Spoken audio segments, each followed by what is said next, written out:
Hello students, in this video we'll be discussing a very important topic of your standard 11 syllabus, which is called as cash book. So we'll be discussing cash book in this video.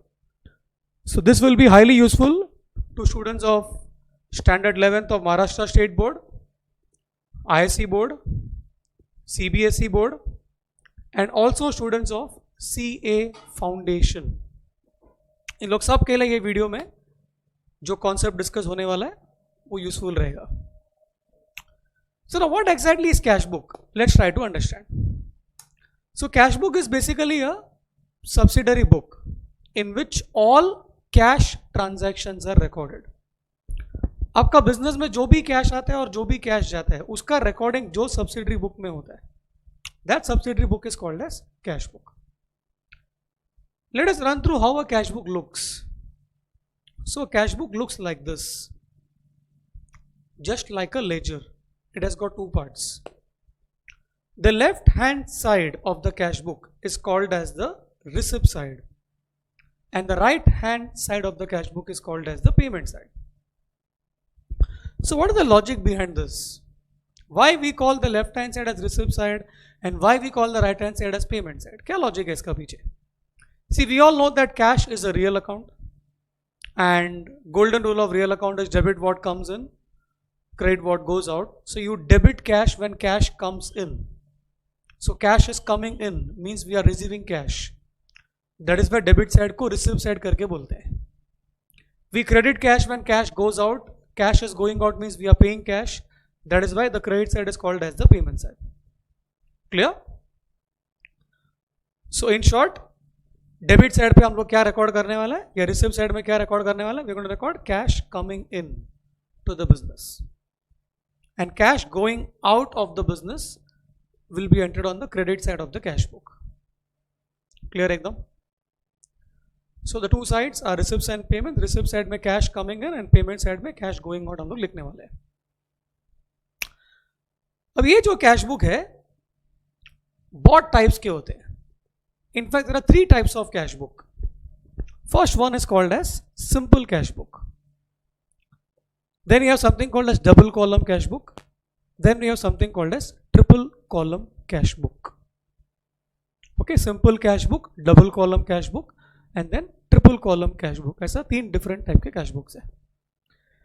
इसमें से ये triple column cash book जो है, it is not there in Maharashtra State Board का syllabus. Double column cash book is not there in ISC board का syllabus.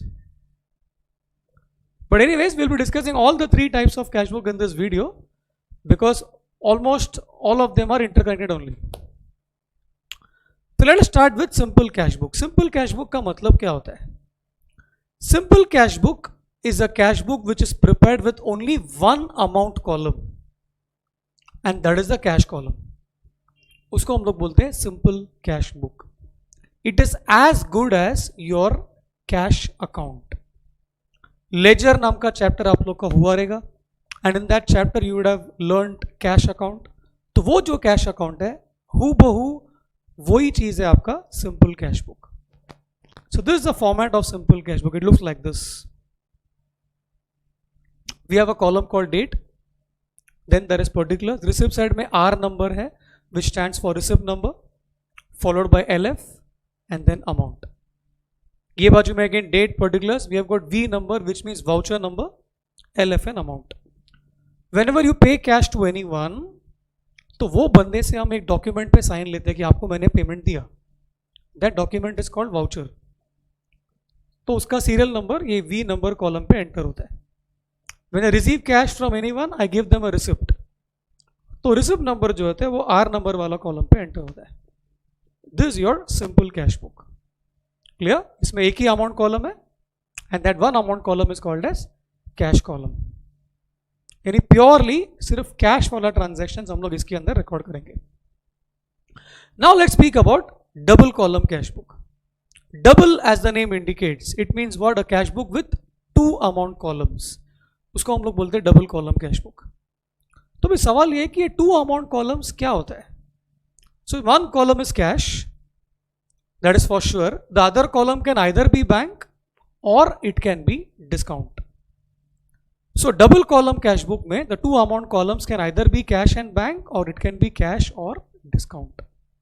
You can never have a cash book जिसमें cash column है ही नहीं. So one column cash is पक्का. Second column जो होता है वो या तो bank होता है या तो discount होता है. Is that concept clear? Suppose we make a double column cash book with cash and bank columns.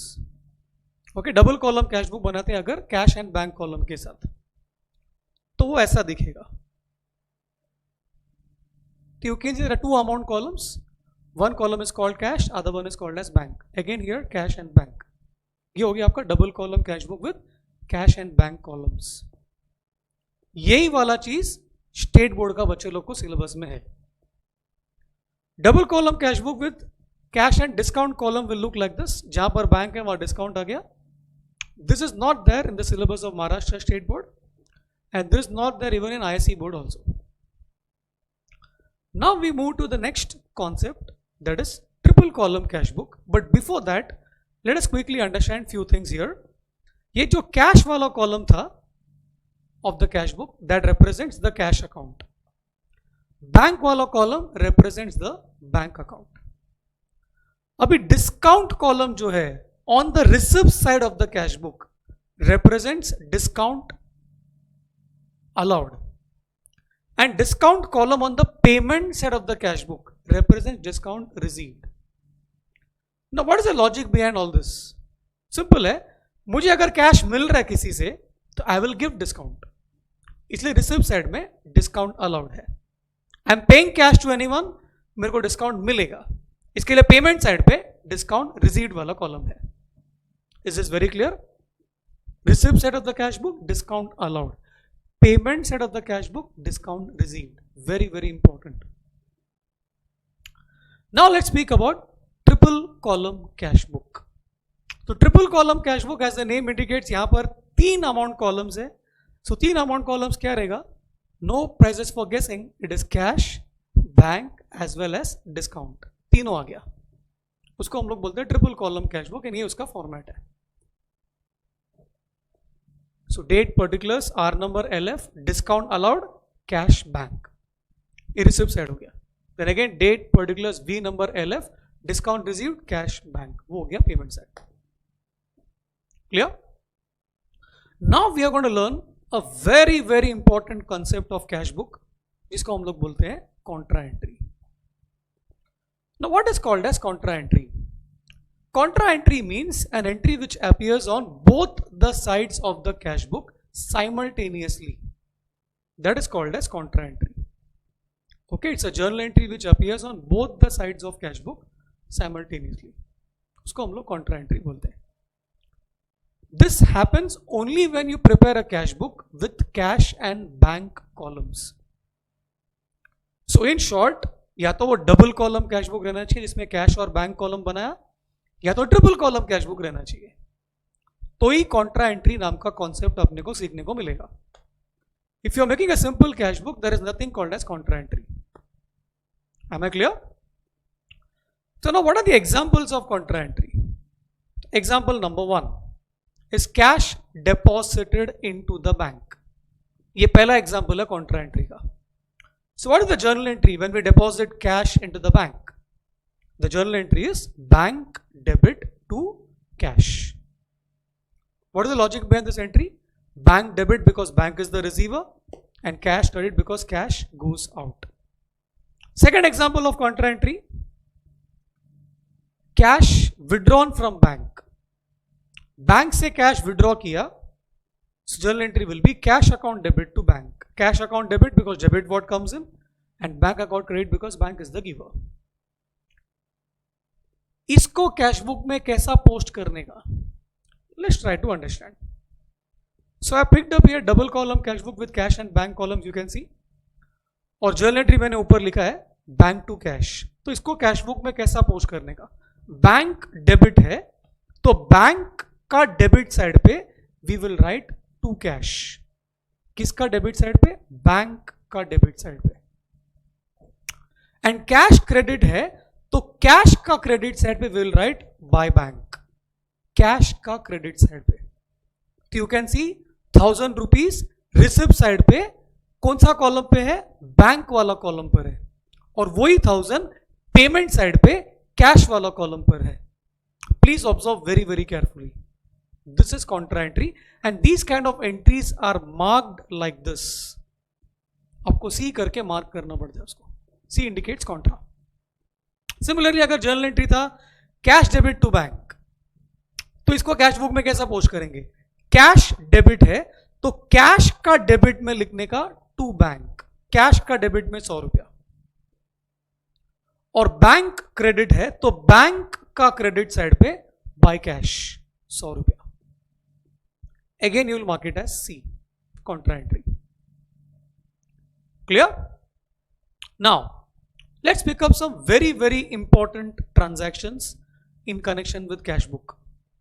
The next 10 minutes that I'm going to speak is very very crucial. आपका पूरा cash book का wholesale में revision हो जाएगा.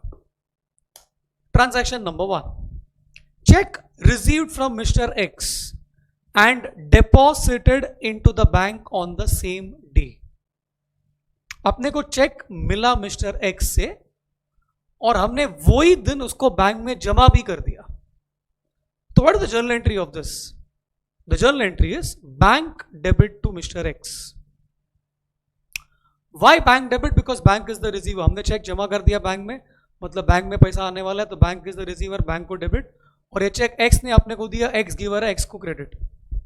इसको cash book में कैसा लिखेंगे हम लोग? रिसिप्ट साइड में लिखेंगे 2x करके, and the amount will be written on the bank column of the cash book. Simple. Example 2. You received a check from Mr. Y on one day and you deposited the same into the bank on some other day. Cheque मिला एक दिन, bank में जमा कोई और दिन में किया आपने. तो ऐसा केस में क्या करने का? तो ऐसा केस में जिस दिन को आपको चेक मिला ना, the day on which you received the cheque, you will assume that you received cash. Means you will pass entry cash debit to Y. Cash debit what comes in, and Y credit because credit the giver. This will happen the day on which you receive the check. Clear? Then कुछ दिनों के बाद when you eventually go and deposit the check into the bank, तभी आप entry करोगे bank debit to cash. Now what's the logic behind this? Very simple. The day on which you received, you assumed के cash, you received cash. जिस दिन को check मिला आपने assume किया था कैश मिला, तो बाद में आप जब ये चेक बैंक में जमा कर रहे हो तो you will show as if आप बैंक में चेक नहीं, बैंक में कैश जमा कर रहे हो. That is why you will do bank debit to cash. मतलब in short you will do contra entry. Is this very clear? तो ये दो एंट्रीज आपका कैश बुक में कैसा पोस्ट होएगा? जिस दिन को चेक मिला उस दिन को कैश का डेबिट में टू वाई लिखने का, कैश का डेबिट में. And then when you go and deposit the cheque, it is bank to cash, मतलब बैंक का डेबिट में टू कैश एंड कैश का क्रेडिट में by bank. That's a contra entry. I hope this part is very very clear. That is why in this particular chapter, whenever you receive a check from anyone, you need to be extremely careful. You need to check in the question, has it been deposited immediately? ये check करने का. Suppose question कुछ नहीं बोलता, they are just telling received a check from Mr. Y, that's it. They haven't told you कि वो deposit किया कि नहीं किया. Assume that same day deposit हो गया. Provided question में किधर भी वो चेक के बारे में कोई भी information नहीं मिला. But suppose in the question you find explicitly it is given कि चेक मिला 10 तारीख को और वो चेक डिपॉजिट हुआ बैंक में 15th को. सो 10 तारीख को कैश मानो, वो चेक को कैश मानो, 15th को बैंक टू कैश करो. Clear? Example 3. Y's check is returned dishonored. Wow. Now what's the meaning of the word dishonored? Dishonored means the check got bounced. Why will the check bounce? For various reasons. Basic reason is account में balance नहीं है, इसके लिए cheque bounce हो गया. Other reasons can be signature mismatch, there can be overwriting in the check, the date might be incorrect. बहुत सारा अलग अलग टेक्निकल रीजंस भी है जिसकी वजह से check may get bounced. So now how do we record this? That's the question. Y से जब चेक मिला था ना, और हमने बैंक में जमा किया, तभी हमने बैंक को डेबिट किया था।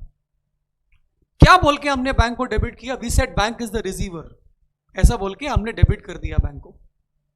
बट अभी क्या मालूम पड़ा कि cheque has got bounced, which means the bank never received money. तो बैंक को जो आपने डेबिट किया था उस दिन पे, चेक मिलने के टाइम पे, आज आपको क्या करना पड़ेगा? बैंक को क्रेडिट करना पड़ेगा। अच्छा, और किसको डेबिट करेंगे? वाई को डेबिट करेंगे। अच्छा, why will you debit bank? Why will you debit Y? It's very simple, the day on which he gave me the cheque, that day I credited him because I said he is the giver. But now what did I discover? The check got bounced. मतलब he never gave me the check, right? आपने मेरे को check दिया और वो cheque bounce हुआ, इसका मतलब क्या? आपने मेरे को चेक दिया ही नहीं, मतलब यही हो गया ना। तो वाई को जो हमने पहले क्रेडिट किया था, अब उसको डेबिट करना पड़ेगा। उसके लिए वाई डेबिट टू बैंक करने का मतलब ये कैश बुक में पेमेंट साइड पे आएगा, बाय वाई करके बैंक कॉलम पे। ये जो व्हाइट में दिख रहा है, that entry was passed the day on which the cheque was received. जिस दिन को चेक मिला था उस दिन बैंक का डेबिट में आपने लिख दिया था टू वाई। आज वो चेक बाउंस हो गया तो बैंक का क्रेडिट में will write by why, just to reverse it. Clear? Next example, received a bearer cheque from mister X. तो what is the meaning of bearer cheque? Bearer cheque मतलब एक ऐसा check जहां पर हम लोग सामने वाले का नाम लिखते हैं, डेट लिखते हैं, अमाउंट लिखते हैं, साइन करते हैं, बस। Across the face of the cheque हम दो लाइन ड्रॉ नहीं करते। That is called as bearer cheque. तो no what is the consequence of this cheque? Let's take an example. Suppose my account is in ICICI bank, your account is in HDFC bank. I give you a bearer cheque, means you received a bearer check. So what you will have to do? You will have to go to ICICI bank, मतलब मेरा bank. You will go to मेरा bank and you will give the check across the counter. वो cash counter में जाने का, check देने का। On the spot you get money. That is bearer check. So whenever a bearer check is received, it actually means you received cash. समझा मैं क्या बोला? Whereas if I give you a cross check, the same example, I give you a cross check, मेरा account ICICI bank में, account HDFC bank में, मैंने आपको cross check दिया, you cannot go to ICICI bank, you will go to your bank, HDFC bank. वहां पर you will go and put the check in your account. From there the check will come to my account via RBI. Then money will get debited from my account and will come to your account after 3-4 days. That happens in case of a cross check. Whereas bearer check में ऐसा नहीं होता है। मैंने आपको bearer check दिया, मेरा account ICICI bank में, आप आईसीआईसीआई बैंक में जाओगे, ताबड़तोब आपको पैसा मिल जाएगा। That is bearer check. So bearer check is equal to cash when it is received. Mark my words. Whenever a bearer check is received, it is equal to cash.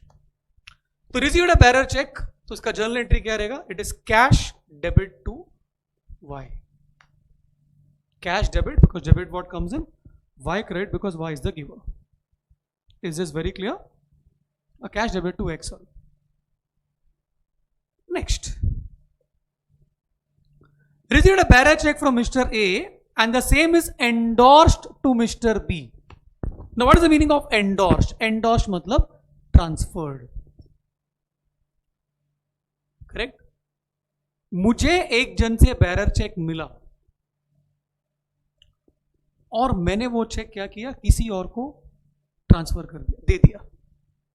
Sir ये हो सकता है क्या? यस, बेरर चेक में possible. नाम ही है ना bearer, मतलब क्या? जिसके हाथ में चेक है वो उसका ओनर है।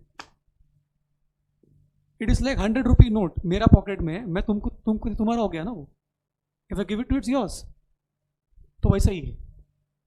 तो बेरर चेक ऐसा ट्रांसफर हो सकता है, and transferring a bearer cheque is called endorsement. This can not happen in a cross cheque. So this particular transaction we will break it in two parts. First part, received a bearer check from Mr. A, उसका entry करते हैं। So मैंने क्या बोला आपको? bearer check मिला मतलब cash मिला। कैश मिला तो हम लोग क्या एंट्री करेगा, cash account debit to A. Simple.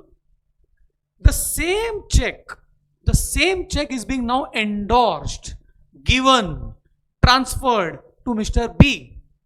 तो बी इज द रिसीवर, तो B debit to cash. Why to cash? Sir आपने तो चेक दिया ना, तो टू बैंक आना चाहिए ना. नहीं, मैंने चेक दिया बराबर है, बट डिड आई गिव मेरा बैंक अकाउंट वाला चेक? नो. मेरे को जो चेक किसी और से मिला था वही चेक मैंने पासिंग द पार्सल किया ना. मतलब पैसा मेरा बैंक से जाने वाला ही नहीं. अब जब चेक मिला था मेरे को चेक मिला था ए से, तो हम लोग ने क्या एंट्री किया, कैश डेबिट किया. मतलब we showed as if cash has come in. Now same check is being endorsed, so we will show as if cash is going out. Is the concept clear? So the two entries will appear in the cash book like this. The first one is cash debit to A, and then B to cash. So cash वाला column पे ही दोनों बाजू में आएगा, मतलब cash वाला column से वो कट जाएगा. This happens only in case of a bearer check. Cross cheque related ऐसा ट्रांजैक्शन आएगा ही नहीं. Okay. Next, issued a cross check to Mr. X. Now, what is the meaning of this word issued? Issued का मतलब होता है you took your checkbook, you wrote someone's name, like in this case Mr. X. So I wrote pay Mr. X. I wrote the date. I wrote the amount. I signed. I drew 2 lines across the face of the check, and I gave that check to Mr. X. That is called issuing a check. So I issued check to Mr. X. So X is the receiver. So X debit to bank. So ये bank column पे आएगा, credit side पे आएगा bye X करके. Simple. Next one देखो, बहुत मजा आएगा. Issued a bearer check to Mr. X. I issued a bearer check to Mr. X. Guess करो क्या एंट्री होना चाहिए. गेस करो. मैं बोलूं sir x debit to cash, x to cash. No, it is not x to cash, it is x debit to bank only. Sir you said no bearer check is cash. I said bearer check is cash when it is received. Am I receiving a bearer check right now? No. What I am doing? I am issuing a bearer check. मतलब मैं मेरा chequebook निकाल के x करके नाम लिख के amount लिख के साइन करके मैं दे रहा हूं, 2 लाइन ड्रॉ किए बिना. मतलब पैसा तो मेरा बैंक से ही जाने वाला है ना. इसके लिए X to bank. Very very important example these are, please observe. So I repeat, bearer cheque मिला ना तो कैश मिला. बैरर चेक इश्यू किया ना तो पैसा बैंक से ही जाएगा. बैरर चेक एंडोर्स किया जो इसके पहले ट्रांजैक्शन में था तो भी कैश है. ये पासिंग द पार्सल किया ना, कैश आया, कैश गया. क्लियर? फाइन. तो एक्स टू बैंक मतलब एक्स का डेबिट में टू बैंक करके आएगा. ओके, वो पोस्टिंग मिस्टेक हुआ है, सॉरी. इट इज एक्स का डेबिट में to bank. Next, great transaction.